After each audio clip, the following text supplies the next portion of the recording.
భవన నిర్మాణ కార్మిక హెల్పర్ బోర్డు ద్వారా అమలు చేస్తున్న స్కీములను ఇన్సూరెన్స్ కంపెనీలకు అప్పజెప్పాలనే ప్రతిపాదనను ఉపసంహరించుకోవాలని ప్రజా సంఘాల నాయకులు డిమాండ్ చేశారు. ఈ మేరకు జాయింట్ యాక్షన్ కమిటీ ఆధ్వర్యంలో ర్యాలీగా తరలివచ్చి కలెక్టరేట్ ఎదుట ధర్నా చేశారు. నిరసన నినాదాలతో హోరెత్తిచ్చారు.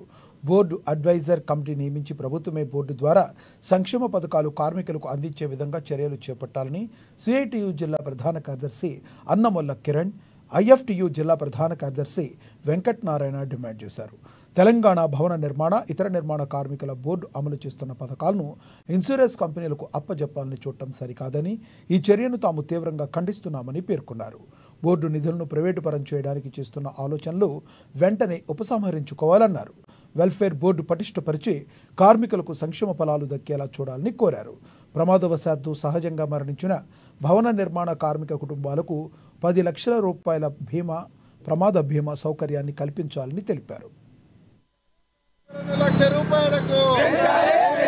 భవన నిర్మాణ కార్మికులకు సంబంధించిన సహజ మరణం లేదా ప్రమాదవశాత్తు మరణం, శాశ్వత అంగవైకల్యం లేదా పాక్షిక అంగవైకల్యానికి సంబంధించిన స్కీములను ఈరోజు వెల్ఫేర్ బోర్డుకు ఇవ్వకుండా ప్రైవేటు ఇన్సూరెన్స్ కంపెనీలకు ఇస్తూ రాష్ట్ర ప్రభుత్వం టెండర్లను పిలిచింది.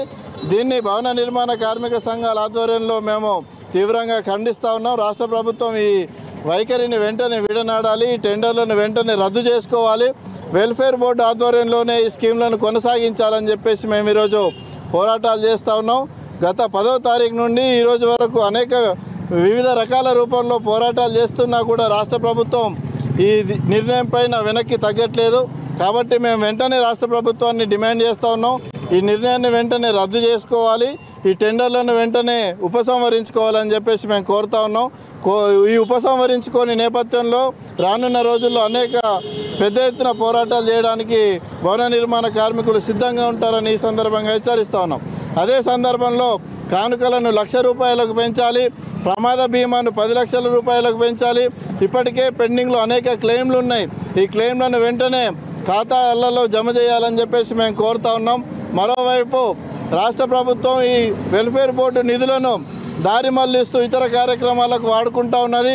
ఈ దారి మళ్లింపు చర్యలను ఉపసంహరించుకోవాలి, వెల్ఫేర్ బోర్డును పటిష్టం చేయాలి. వెల్ఫేర్ బోర్డులో ఉన్న ఖాళీ పోస్టులన్నింటినీ